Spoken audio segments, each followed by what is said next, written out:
In the still of the night, when you're lying in bed, feeling small and insignificant in the universe, think about this. You are actually small and insignificant in the universe, and human life fills no real purpose. You live, you die, and that's it. So says David Benatar, a professor of philosophy at University of Cape Town, South Africa.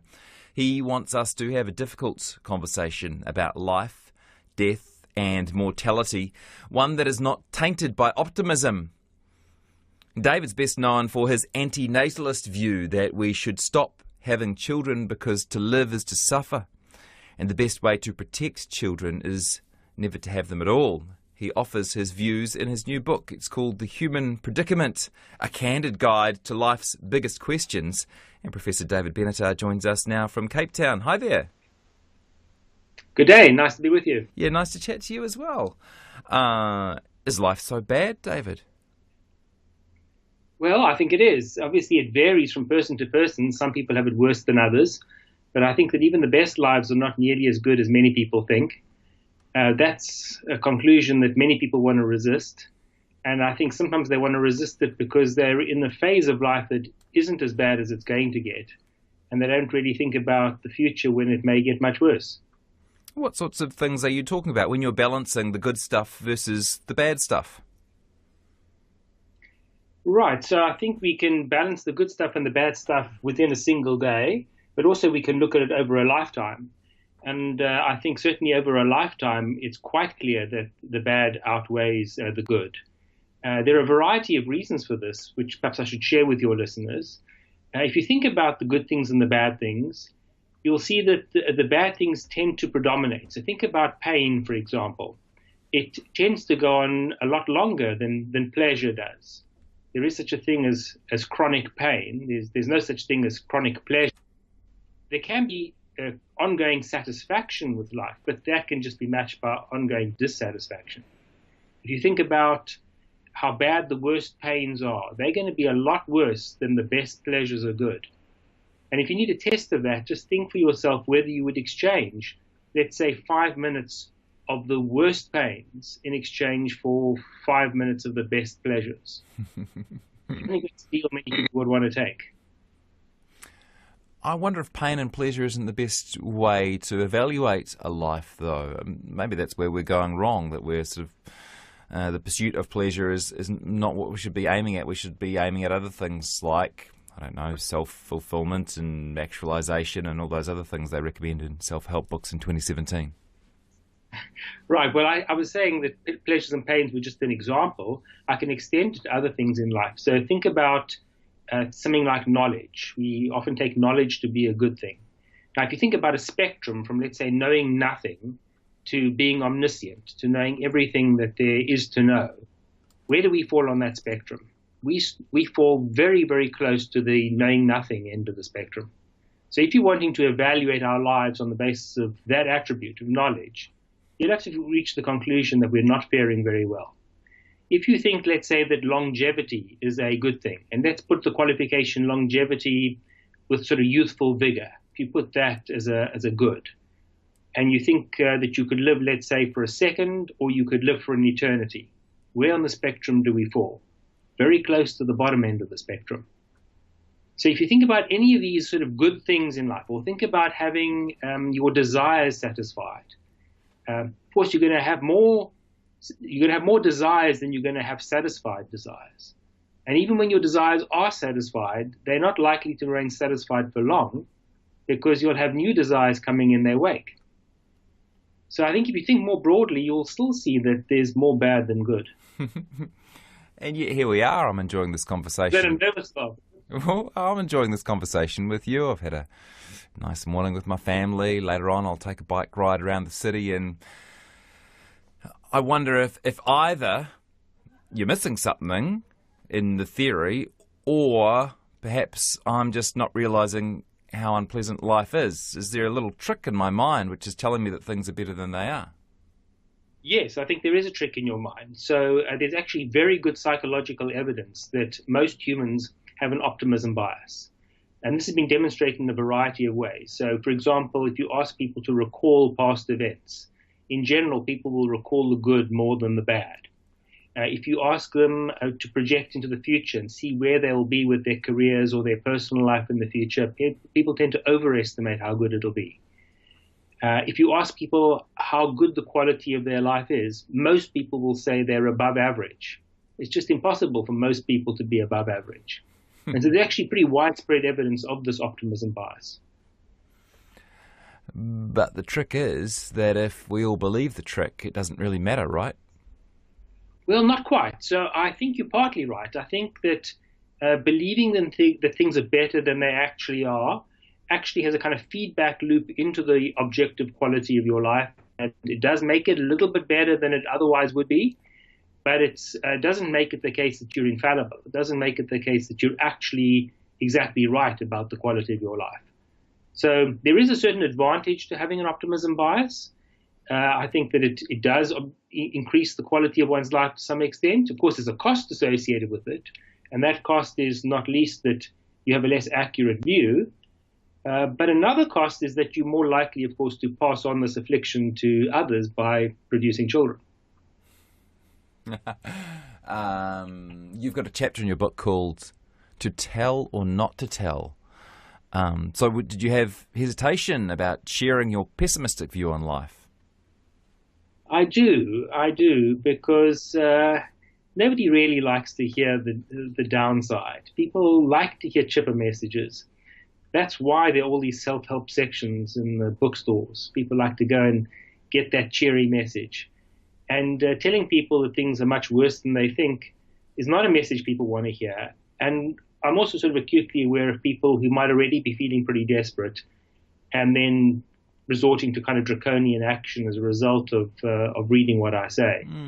So I am mindful of that, and I'm certainly not wanting to make people worse off in their quality of life. But what I am wanting is perhaps a more thoughtful approach to these matters, to try and get the balance right between not being too glum, but also having a sufficiently clear-eyed view of the world that one doesn't perpetuate the misery.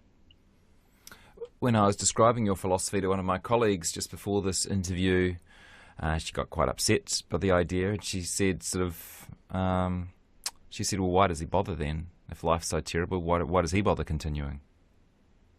Yes, that's a common response. It sounds, if you've accurately portrayed your colleague's views, then she's rather pleasant.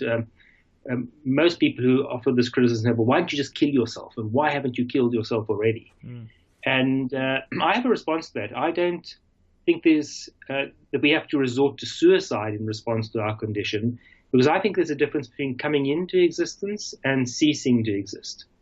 So I think that a life can be not worth starting and yet be not so bad as to be not worth continuing. I'll explain that in another way. So when we've not yet brought somebody into existence, they've got no interest in coming into existence. And by desisting from bringing them into existence, we can spare a great deal of suffering and misery over the course of a lifetime. Once somebody's here, they now have an interest in continuing to exist. And for a while, that might outweigh the interest in avoiding the unpleasantness of life. But it may well come the point, and it often, I think, does come to a point where the quality of life has dropped so low that ceasing to exist is now overall in that person's interest. Although it might still be bad for them, it's probably the lesser of two evils. And so I'm here now, and you're here now, and your listeners are here now, and I'm not recommending that anybody go off and take their own lives immediately. What I'm suggesting is there may come a time when it gets so bad that that is the reasonable response, but it's not the blanket solution for everybody all the time. I'm speaking with Professor David Benatar. He's author of The Human Predicament, a candid guide to life's biggest questions. So what is the best way to think about having children, David, according to your theory? My view is don't have children. I know it's a sacrifice for those who want to get the joys of parenting. I think that at the moment one can get those joys in another way. There are plenty of children out there who need to be adopted, who don't have loving homes. And if one wants the experience of rearing children, I think that should at the very least be the first port of call. One should be adopting the children that don't have homes and aren't wanted. But even if those children were not available, I would suggest that it's too selfish to have children. I know that people often say the opposite. They often say that people who don't have children are the selfish ones. But I think that if you're wanting that satisfaction of a child, and you're putting the satisfaction of that desire ahead of avoiding the misery that those children will experience sometime in the course of their life, then that's the selfish action.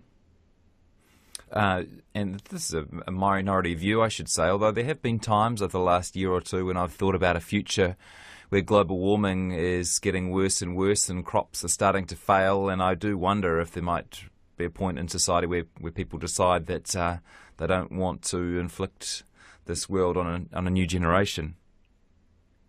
Yes, I think you're correct that it's a minority view, although one thing I've discovered over the years is that it's a much bigger minority than you might otherwise have thought. So I wrote an earlier book called Better Never to Have Been, where I first espoused the antinatalist position.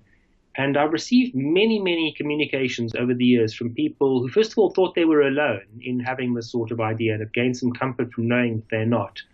But also people who've endorsed this view to me and said that they've seen the suffering around them, or they themselves have suffered a lot and would really rather not have been brought into existence. And I think you're right, too, that it might get worse later. So sooner or later, humanity will come to an end. We don't know quite how that will happen, whether it'll happen in an instant and people won't have much time to think about it, or whether it'll be the case that because the environment steadily becomes more inhospitable to us, that humans will gradually die out. And if the suffering becomes sufficiently unspeakable on a very large level for most of humanity, then I think these ideas might gain greater currency. Of course, by that point, it'll be too late. There's one possible problem with sharing this that a lot of people listening might think life is quite good, might feel as though their life has meaning, might in particular feel like they've given their life meaning by having children, and by sharing this sort of philosophy, you in fact make life worse for them, or at least their perception of life worse. Right. Well, let me clarify that I don't think that life is utterly meaningless. I think that there's no meaning from the cosmic perspective. So if you look at that very broad view and ask, is there a purpose to human life? I don't think there is. But I don't think it follows from that individual lives can't have some form of terrestrial meaning. And there I think we do derive meaning from our relationships with other people, most obviously family, but also friends, from our contributions to the community, perhaps to humanity at large. And I don't for a moment think that those things are unimportant. I think once we are here, it's much better to lead a meaningful life insofar as it can be meaningful than to think that because nothing matters from the cosmic perspective, that it also doesn't matter from the terrestrial perspective. So although I'm offering a kind of pessimistic view, I think I'm only offering pessimism where pessimism is warranted. And where there is a more positive message, I'm willing to embrace that, and I'm happy to spread that too. Are we working towards a world that is worth living in as we get better at extending lives, making people healthier, fitter into old age, eating better? You know, as we're working on solving some of the world's problems, starvation and child abuse and you name it, are we not trying to create a world where, on whole, everyone has a pretty good time? Some people are and some people aren't. Some people are doing the reverse. But I'd say that view is too optimistic in two ways. The one is that I doubt that we could ever reach the point that serious suffering were completely eliminated. In other words, whatever we could do to alleviate suffering, let's imagine that we found a cure for cancer. Well, then you'd find that there's something else that would cause great amounts of suffering. I mean, this, after all, is the history of humanity. When we found cures for infectious diseases and people, at least in the developed world, with access to the appropriate medications and public health measures didn't die from those things, well, they ended up dying from other things that caused suffering. So one reason why I think it's too optimistic is that I doubt we'll ever reach a sufficiently ideal point. But the other reason why I think it's too optimistic is that even if we could reach this ideal point at some time in the future, the amount of suffering that would intervene between now and then would be so vast that I think it's just not warranted. There's something sort of indecent about inflicting the sort of suffering on the intervening generations. And speaking of those generations, is there not something of a positive feedback loop? When my grandparents had my mum, she gave them a lot of joy. Then she gave birth to 2 kids, and that brought her joy. And now we're having children, and it sort of it generates this pleasure that even if they don't experience it immediately upon being born, they buy into the system, right? Yes, so buying into the system may well be sort of deeply ingrained in us as a result of our evolutionary past. And so it's not surprising that it's there. Of course, it doesn't mean that as a result of that, it ought to be endorsed. So there are all kinds of practices that can bring pleasure, at least to some parties. I also think that insofar as people do endorse their parents' reproductive activity, it's part of a kind of adaptive preference that given that we hear and given that optimism bias, people sort of justify this. But I think there are other ways to get pleasure other than through having children. And I think one aspect of the picture you've left out is the suffering that comes from having children. So you may get pleasure from having your children, but in due course, if the mortality order is correct, they're going to suffer immense bereavement at your loss when you die. That's not something that you're going to have to deal with. But we'll explain to them that's just the way the world works. It's a circle of life, David. Well, the circle of life is another very misleading expression, because that suggests you really go in a circle, that you live, you die, and then you live again, and then you die. There's no circle going on here. You live and you die and you're gone forever. And if you've bred, then you've perpetuated this unfortunate trajectory. You've described parenting as a form of a Ponzi scheme. Can you explain that to us? Yes, a procreational Ponzi scheme. I think this connects with the ideas that you've spoken about before, because there is some benefit, obviously, to one generation of creating a new generation. And this happens within a family, so children can be a benefit to their parents, but it also happens in society at large, whereby as a generation ages, it's important that there be, for them, a new generation of people who will be running society, including running the old age homes and providing the medical care for the aged and all that sort of thing. But in generating that new generation, we're now generating a need for that generation to have a subsequent generation. And so it's a Ponzi scheme in that eventually it's going to go bust. And the final people are going to have to pay a price and will pay a price. If this advice of yours is good for humans, should we be offering the same advice to horses, cats, giraffes? Don't have kids. It's not worth it. Yes, I think that this point really applies to all sentient life, because all sentient life is capable of suffering, of experiencing unpleasantness. It's just that we don't normally make the appropriate decisions for most animals. We do for some. We certainly assist in some. So if we're breeding farm animals, for example, or we're breeding companion animals, there we're very active participants in the reproductive process. And I would say in all of those cases, we ought not to be doing it. Of course, in the case of farm animals, I think it's overdetermined, because we are breeding them almost in order to inflict suffering and death on them. And I think that's just entirely unacceptable. If I believe in God, does this give me extra reason to have children, find meaning in life? Is it a way out of your argument? I think a lot of people think that it is, and obviously at a certain level, I can't argue with somebody who just has a belief that God has commanded them to reproduce. But of course, that's just an assertion, really. If you're going to want to argue that, you're going to have to argue for a lot of very controversial assumptions, including the assumption that God does exist, that He does command you to reproduce, that commandment is still binding, that there are no overriding considerations. So I think that religious people would need to do a lot more argumentative work.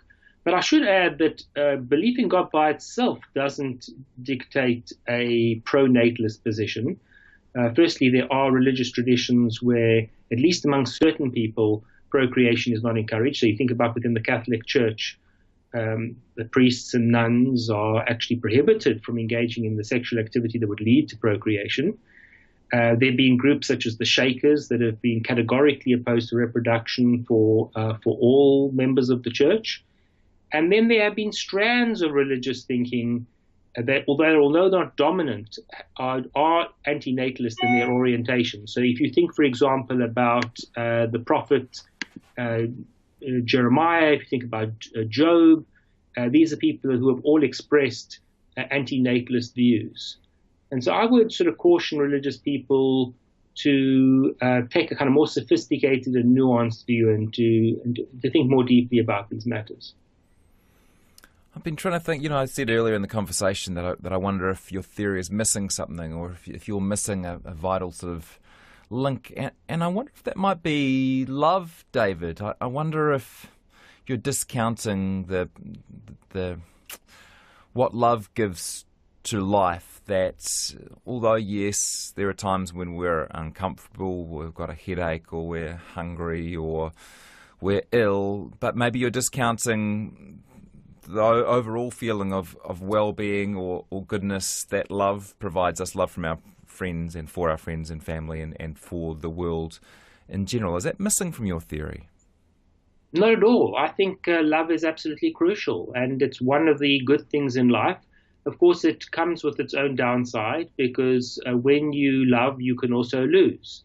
That doesn't mean to say that I think that once we're here, we ought not to love for the fear of losing. But I think that there are people that we can love other than children that we bring into existence. There are our siblings, there are our parents, there are our friends. And I think that love is very important. I should also add, of course, that love comes in different kinds. And I should clarify that I'm not opposed to erotic love, and I'm not opposed to sex. Fortunately, we're able to decouple sex from procreation. And so it's procreation that I'm opposed to, not to love even in the carnal sense. The book is called The Human Predicament, A Candid Guide to Life's Biggest Questions. And Professor David Benatar, I really appreciate the time you've spent explaining it to us today, and nice to have met you. Thanks very much. Nice to chat with you.